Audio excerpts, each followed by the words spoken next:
नाम नहीं ले रहा है। इजराइल और ईरान सीधे तौर पर युद्ध के मैदान में अब आमने सामने हैं। दोनों ने ही एक दूसरे को तबाह करने की ठान ली है। अब इसी बीच इजराइल ईरान पर घातक हमले करने से बाज नहीं आ रहा है। इस वक्त की युद्ध से जुड़ी सबसे बड़ी खबर यही है कि इजराइल पर हमास के मिसाइल अटैक को कल 1 साल पूरे होने वाले हैं। हमास के इस हमले में इजराइल के 1000 से ज्यादा लोगों की जान चली गई थी। इस हमले के बाद ही इजराइल ने हमास को नष्ट करने की कसम खाई और ताबड़तोड़ एयर स्ट्राइक से पलटवार किया।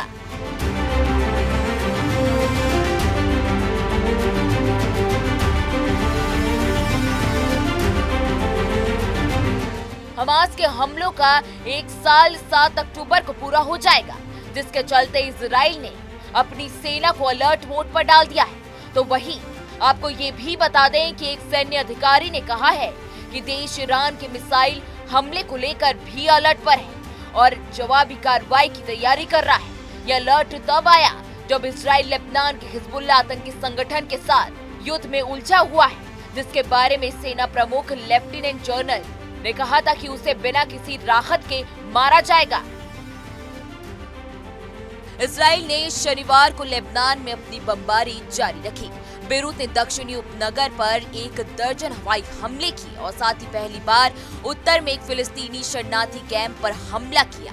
तो वहीं लेबनानी अधिकारियों के अनुसार कुछ हमले बहुत ही ज्यादा हिंसक थे। लेबनान की राष्ट्रीय समाचार एजेंसी का कहना है इजरायली दुश्मन के लड़ाकू विमानों ने यानी बेरूत के दक्षिणी उपनगरों पर 4 बहुत हिंसक हमले किए हैं, जिसके बाद एम्बुलेंस घटनास्थल पर पहुंच गई है। वहीं इजरायली सेना का कहना है कि दक्षिणी लेबनान में जमीनी अभियान शुरू करने के बाद से उन्होंने लगभग 400 से ज्यादा हिजबुल्लाह लड़ाकुओं को मार गिराया है। तो वहीं इजरायली सेना का कहना है कि उन्होंने हवा से लगभग 440 आतंकवादियों को मार गिराया है, जिसमें विभिन्न रैंकों के 30 कमांडर भी शामिल हैं। इजरायली सेना का कहना है कि आईडीएफ की 162वीं डिवीजन ने कल रात उत्तरी गाजा के जबलिया में एक नया ग्राउंड ऑपरेशन शुरू किया और साथ ही 460वीं बख्तरबंद ब्रिगेड ने रात भर जबलिया को घेर लिया और साथ ही सैनिक वर्तमान में इलाके में काम कर रहे हैं। तो वहीं इजरायली सेना ने उत्तरी गाजा के बड़े हिस्से को खाली करने का आदेश तक जारी किया,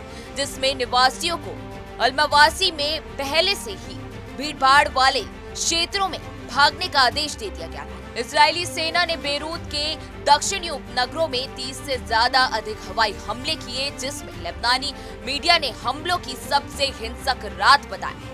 इजराइल ने कहा कि उसने हिजबुल्लाह के हथियार डिपो को निशाना बनाया। तो वहीं मध्य गाजा में विस्थापित फिलिस्तीनियों के आवास वाली एक मस्जिद और साथ ही एक स्कूल पर इजरायली सेना द्वारा बमबारी किए जाने के बाद कम से कम 24 फिलिस्तीनी मारे गए हैं और साथ ही 90 से ज्यादा लोग घायल बताए जा रहे हैं। इजराइल की सेना ने बिना सबूत दिए दावा किया कि मस्जिद और स्कूल का इस्तेमाल हमास के कमांड और साथ ही नियंत्रण केंद्रों के रूप में किया जा रहा था। तो वहीं बेरूत में हिजबुल्लाह के ठिकानों पर रात भर एयर स्ट्राइक चली। हिजबुल्लाह ने दर्जनों ठिकानों को निशाना बनाया। तो वहीं आईडीएफ की खुफिया जानकारी के आधार पर इजरायली वायुसेना ने टारगेट स्ट्राइक किया है।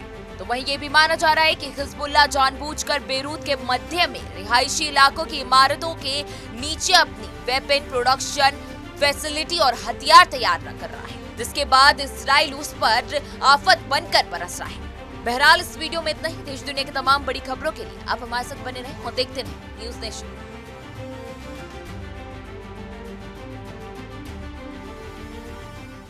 न्यूज़ नेशन अब व्हाट्सएप पर खबरों की ताजा अपडेट के लिए न्यूज़ नेशन के इस क्यूआर कोड को स्कैन करें।